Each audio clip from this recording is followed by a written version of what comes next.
Get in on the action this season with Underdog's Pick'em game. Select higher or lower between 2 and 8 players and compete for up to 325 times your entry. Use code DIRECTOR when signing up to receive up to $1,000 in bonus cash and a free pick. Go to Bolt fam, it's the Director. Chargers fans, I don't know about you guys. I feel like I'm finally coming out of hiding, right? It feels like that game, a few weeks ago. I don't know, man. Took all the wind out of my sails in terms of the hype for the Chargers, Jim Harbaugh and everything. But as we've gotten further away from that game, my focus has started to shift on what the potential is for the upcoming offseason. The Director Offseason videos and content is officially back. And it got me thinking about, what do I want to start off with, right? Coming back into the fold, shaking off the loss, looking towards the future. What are some of the things I want to start talking about? I figured I wanted to start things off with just some of my favorite offseason targets, period, excluding the NFL draft, as I'm still doing some research on that end. So things mainly like free agency, maybe some trade guys in there, targets that are going to be linked to the Chargers to ultimately help push this team over the edge from just being playoff, hopefuls or contenders into legitimate threats. And yeah, there's some big names out there, including T. Higgins. I think it's probably going to be the biggest one you see connected to the Chargers this offseason, which is very exciting. I would say he's probably the best offseason, NFL free agent this offseason. And a lot of guys to talk about. Again, mainly guys kind of off the top of my head, good ideas, addressing big needs of the team. Should be a lot of fun. You guys can help me in the comment section as we progress as well. What are some names that you're looking at? Maybe some depth pieces, maybe some unknowns, maybe some guys that people are sleeping on. Please let me know some of your suggestions in the comment section below so we can begin to thoroughly research what the NFL offseason could have in store for the Chargers. Before we do kick things off, shout out to the sponsor, Underdog. Use code DIRECTOR to receive up to $1,000 in bonus cash. Newcomers, hey, not just the football guys out there, you NBA fellas out there too, take advantage of our new customer free pick. It's a great way to support my platform while having some fun along the way. Before we kick off, hit us up with hit us up with a like and sub if you do enjoy this Chargers content. The small amount of time you guys take to hit the like, sub, and bell notification helps me out a lot. Let's get into it. Lights, camera, action. Who's got it better than us?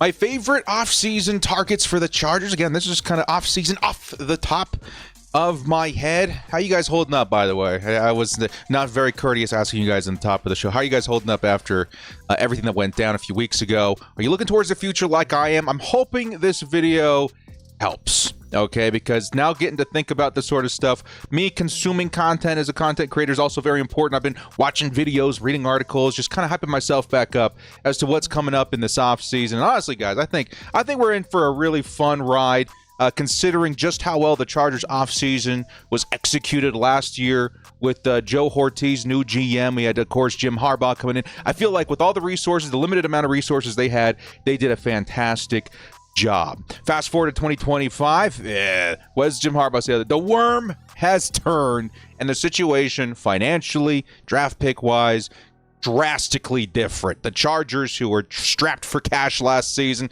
they're going to have right now just base $61 million in cap, and we are well projected to be over $100 million this offseason with some very likely cuts, unfortunately, including one of my favorite Chargers of all time, Joey Bosa, who should free up at minimum $25 million, if not more, with a trade instead of a flat-out cut.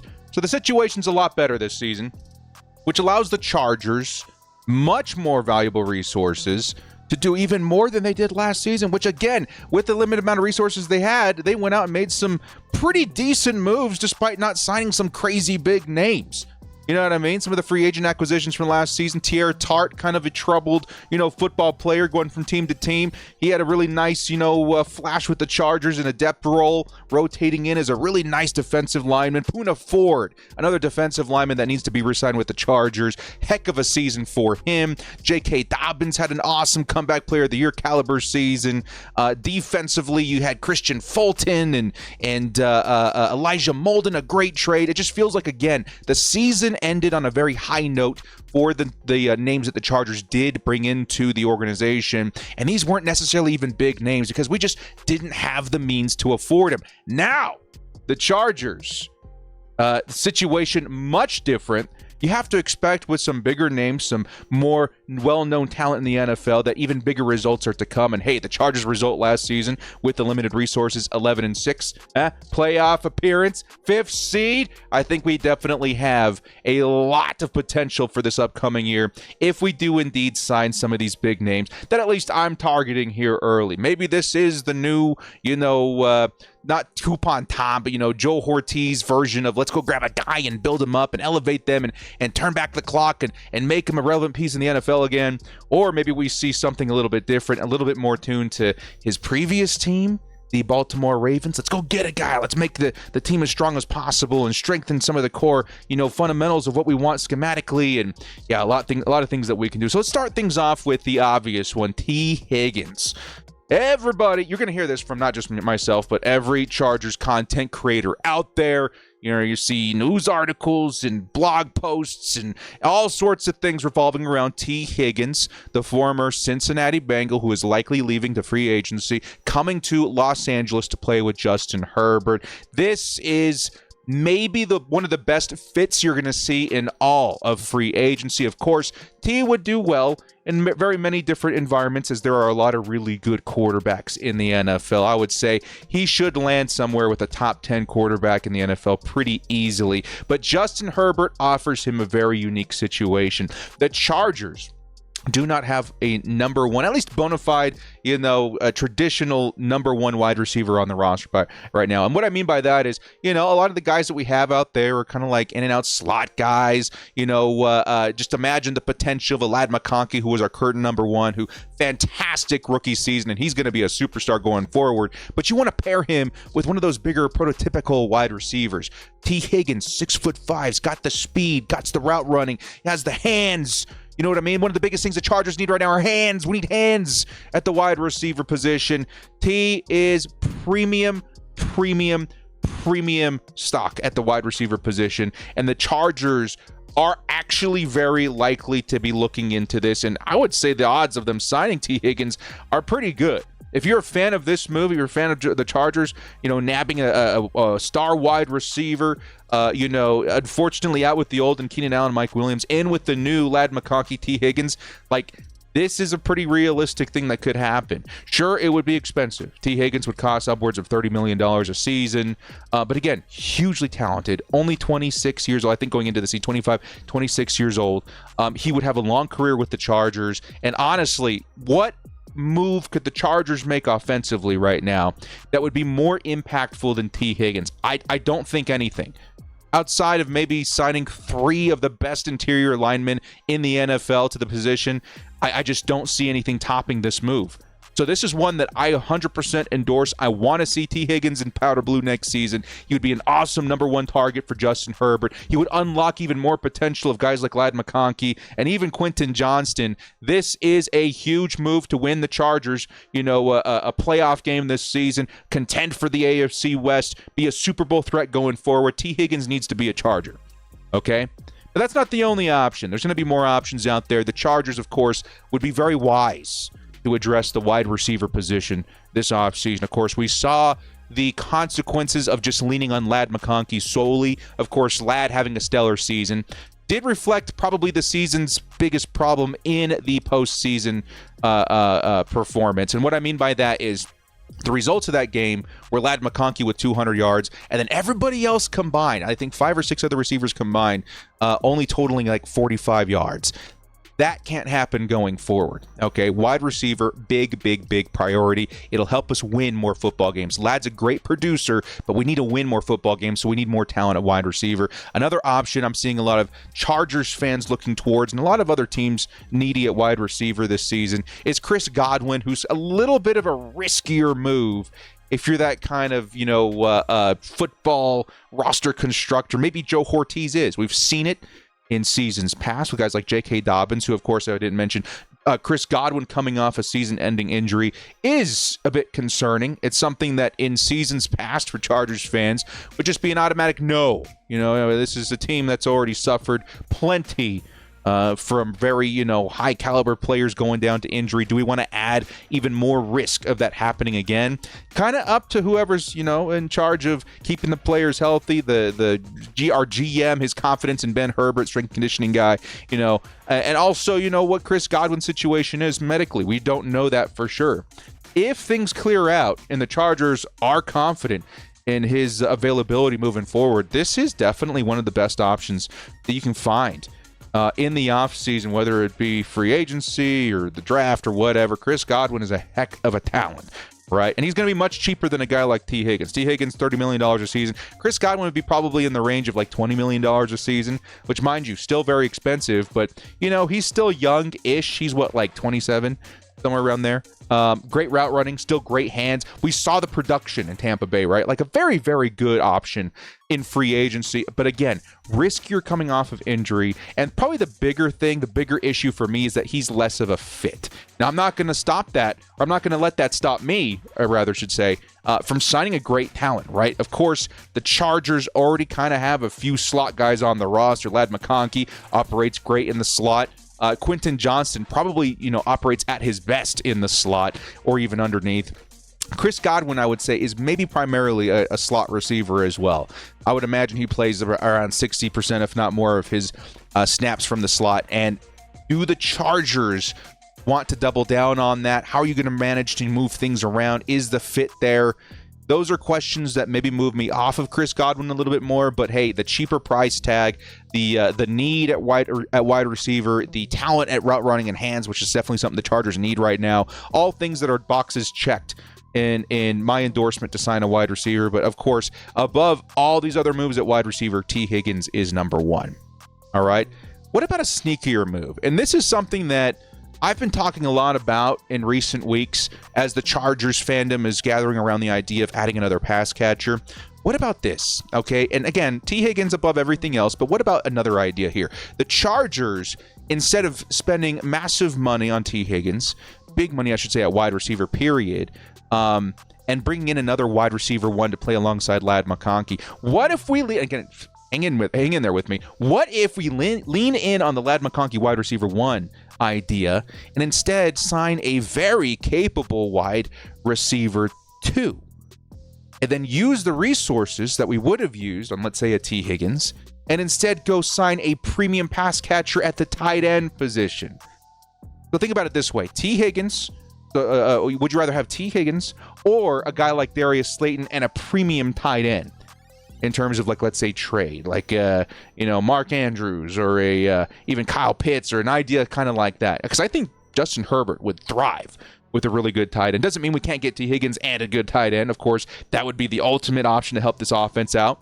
But I don't hate the idea of Ladd McConkey staying wide receiver one. Like, he's that good. We just need to give him help. And I think a guy like Darius Slayton, who, again, only 27, 28 years old, good option. To give us a great potential wide receiver 2 on the roster. Great speed, good hands, good route running, right? Not a big household name, but one that would honestly instantly elevate the Chargers wide receiver position and open up more opportunities for current wide receiver 1, Ladd McConkey, and then still offer resources, or I would say copious amount of resources, to go get a premium tight end for Justin Herbert, who hasn't had one with the Chargers in his time in LA. I don't know, just kind of a wild idea I'm throwing out there. Okay, would you guys be cool with signing a, let's say, high caliber wide receiver 2 to help elevate Ladd and also give us a window or a door to go get a premium tight end? I still think T. Higgins above all, but hey, it's another idea. Now, another idea in terms of wide receiver, and in terms of, like, adding really, really solid fits for the team. I think there's one move that the Chargers could make that would blow the minds, the collective minds of the fandom, bring in superstar power while also not completely breaking the bank. I don't know, man. I'm starting to really, really get behind the idea of the Los Angeles Chargers trading for DK Metcalf. Now, again, it's the offseason. This is where we dream. But the dreams here, I would say, are pretty feasible. The Seattle Seahawks, if you're unfamiliar with their situation right now, they're pretty deep into a salary cap situation. I think somewhere like $28 million over the cap as we speak going into the offseason. That's going to force some big moves. And after a disappointing season, you could see this team making some moves in terms of building for their future, including maybe moving on from superstar wide receiver DK Metcalf, who is indeed in a contract year. DK Metcalf, to me, is probably one of the best fits that you're going to find for the Chargers in terms of availability period outside of T. Higgins. This is one of my favorite ideas to grace this video, so buckle up. Again, Seattle Seahawks in a cap bind.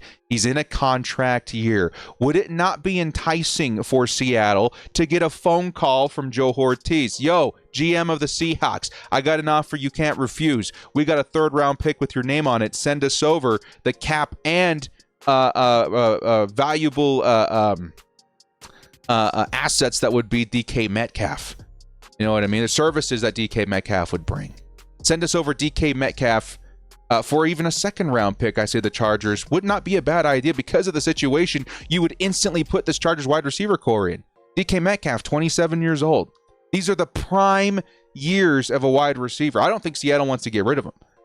But given their situation at quarterback with Geno Smith, what's happening there, the kind of implosion they had this year, the money situation, you may be forced to go out and find resources to build for the future. And the Chargers, I wouldn't mind seeing a trade here, dude. Getting a 27-year-old DK Metcalf with 2 or 3 prime years still left in his career, maybe even more. He could be a standout kind of wide receiver the way that he plays. Very physical, very fast, would immediately unlock potential of Justin Herbert in terms of stretching the field, would immediately unlock potential in Justin Herbert in terms of a red zone target, would immediately unlock potential in terms of a run-blocking, physical football player for Jim Harbaugh. DK Metcalf, to me, outside of T. Higgins, is maybe my favorite option. I would be willing to part with a third or second round pick for the guy, and he would be an awesome wide receiver 1A or even wide receiver 1B to DK or to Ladd McConkey for several seasons. This isn't just a 1 or 2 year thing, guys. I think DK could be on this team for 3 or 4 seasons. It would be well worth the draft capital, and honestly not the biggest cap hit either.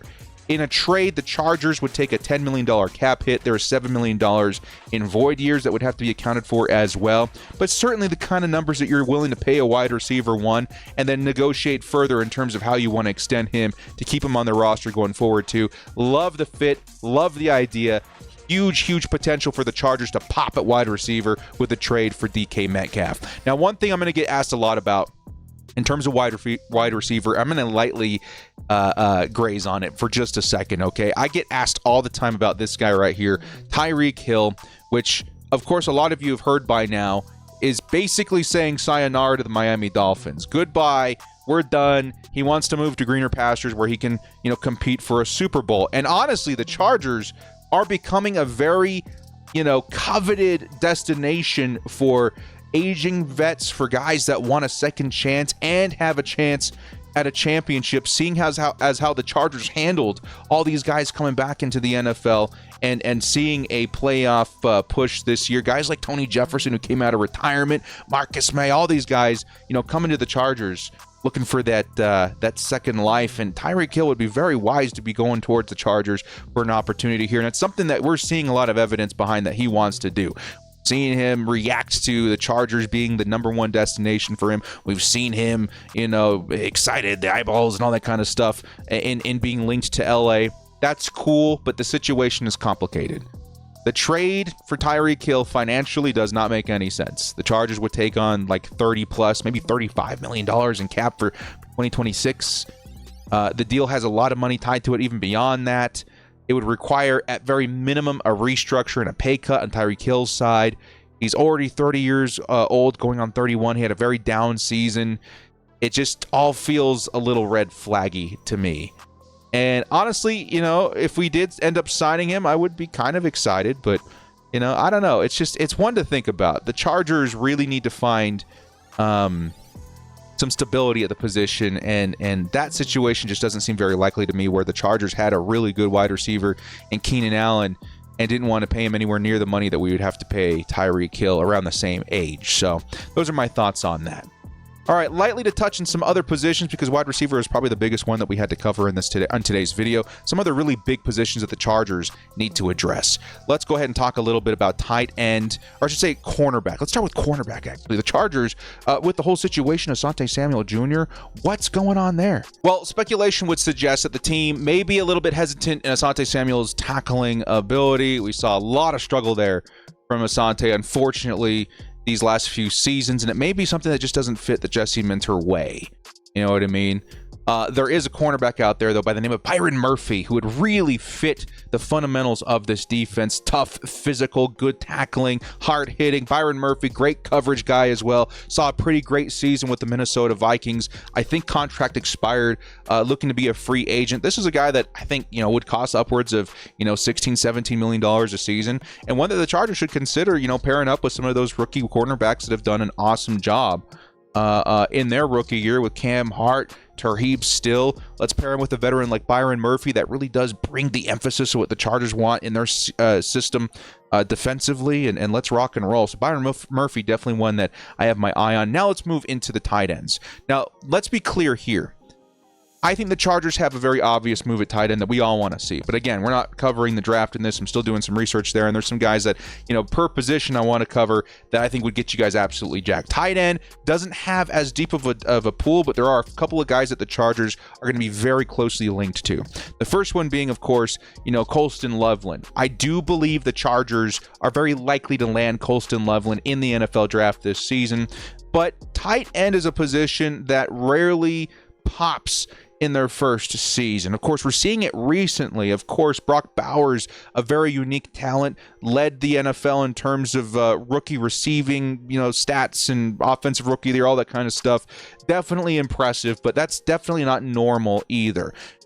Colston Loveland, I do think, would have the potential to be a very big contributor to this offense in his rookie season, but maybe not to the level of what a veteran would do. So what I would propose here is that the Chargers not only draft Colston Loveland or Tyler Warren or whatever fits the offense in terms of, rookie talent this year, but also bring in a veteran to pair him with to really get this offense moving and grooving behind a really good running attack, really good receiving options from the tight ends.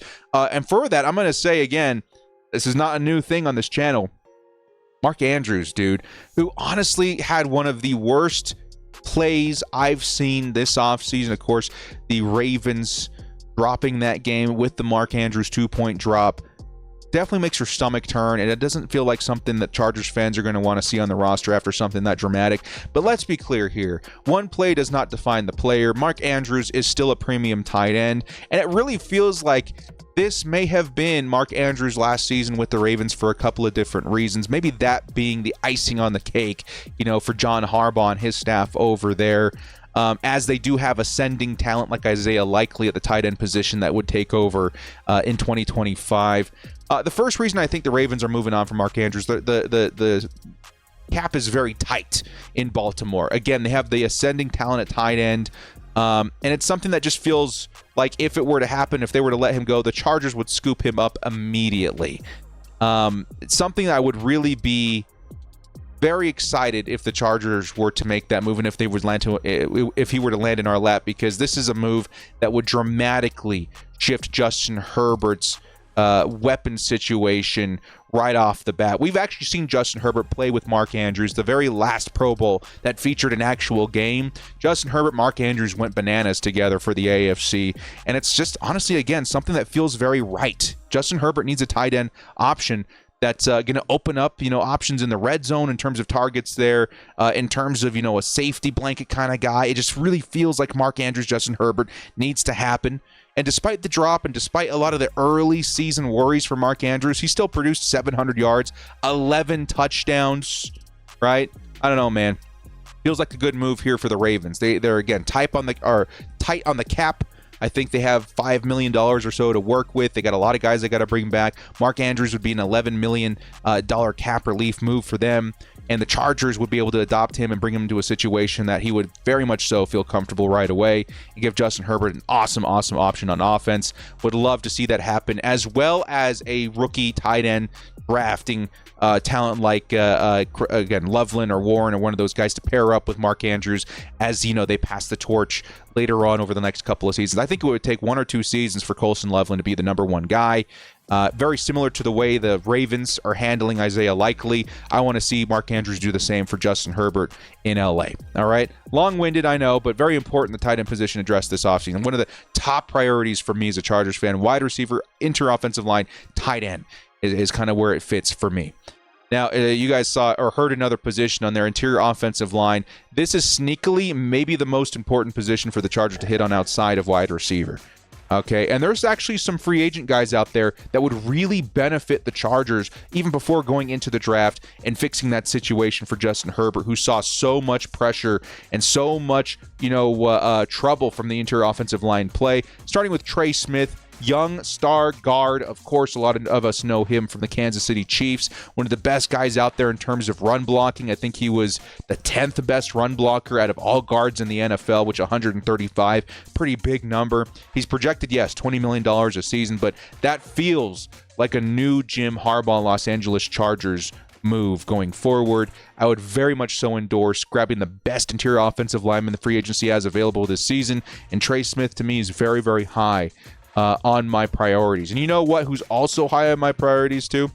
Let's say the Chargers do get Trey Smith, don't get Trey Smith, whatever the case may be, I'm still looking for Kevin Zeitler to come play some football for the Chargers in his twilight years. Yes, he's older, 35 years old, but he's still producing, man. He graded very high in run blocking. Definitely not bad in pass blocking either, but extreme. You guys think of that Lions offense that features 2 elite running backs. Like, my goodness, did that team pop off on the ground, and I want those same sorts of pieces on the ground for the Chargers. Kevin Zeitler, Trey Smith, 2 really, really good guards for the Chargers to go out and try and acquire this offseason. But center is also a pretty big one. Very high on my list of Chargers need to figure out.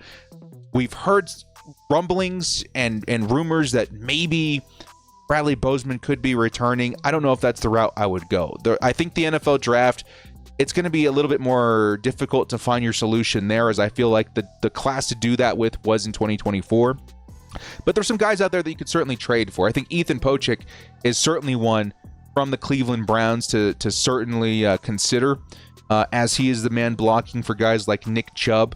Again, the position's a bit more scarce via free agency and even trade, but I want to see the Chargers find a way to address that position rather than just let it lay dormant. Okay? Finally, the last couple of positions, the first being edge. Bring back Khalil Mack. I know he's a bit older, but the dude just keeps producing. He's one of the heart and soul pieces of the defense. Bring him back. All right?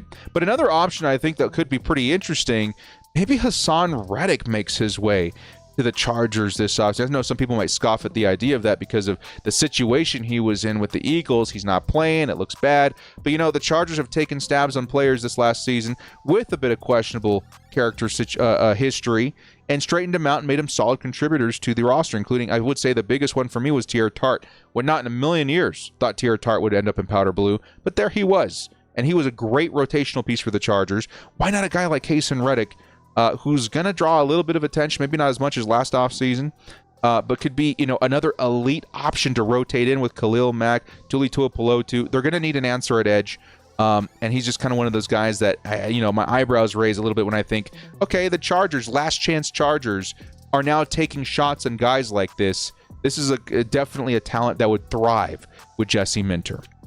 And finally, the last position I want to cover, which might end up being one of the most important positions for the Chargers offense, period, outside of quarterback.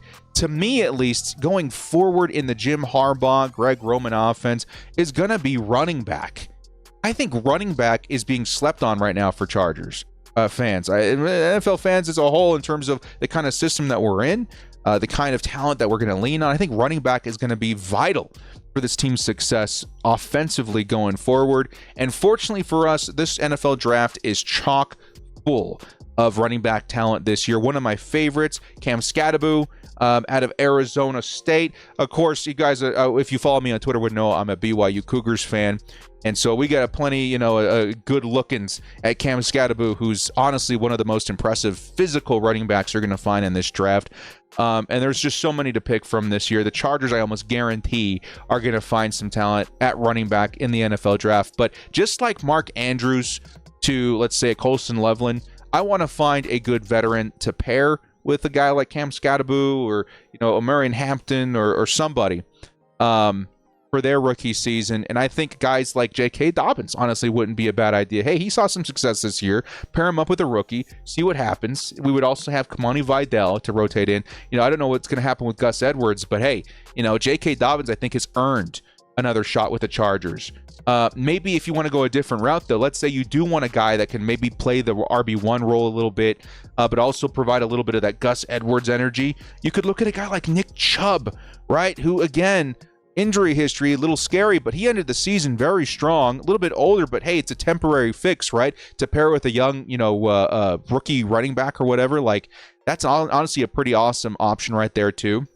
Guys looking at Najee Harris, maybe a little bit more expensive because he's younger, also kind of a solid option, but I would say actually an older vet is maybe a better situation for the Chargers, as we would likely be handing the torch to a younger running back sooner rather than later anyway. Again, J.K. Dobbins, Nick Chubb, and I think the number one for me out of all the older running backs for a 1 or 2 off season would be Aaron Jones. I think Aaron Jones is definitely the kind of running back that could run the football plenty of times and play that RB 1B role for a little while also ushering in a young rookie running back. Feels like a good fit for me.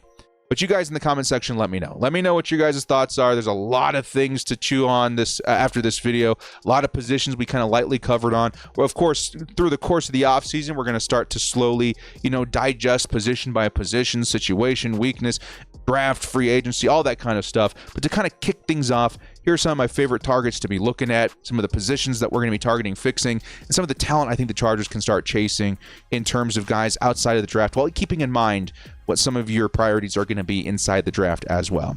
Well, guys, thank you so much for joining me. This has been The Director. If you like what you saw here, hit us up with a like and sub on your way out. We'll see you next time. And as always, bolt up and stay frosty. Cam Skattebo to the Chargers, paired up with like an Aaron Jones. That sounds like a really, really dangerous Chargers offense in 2025.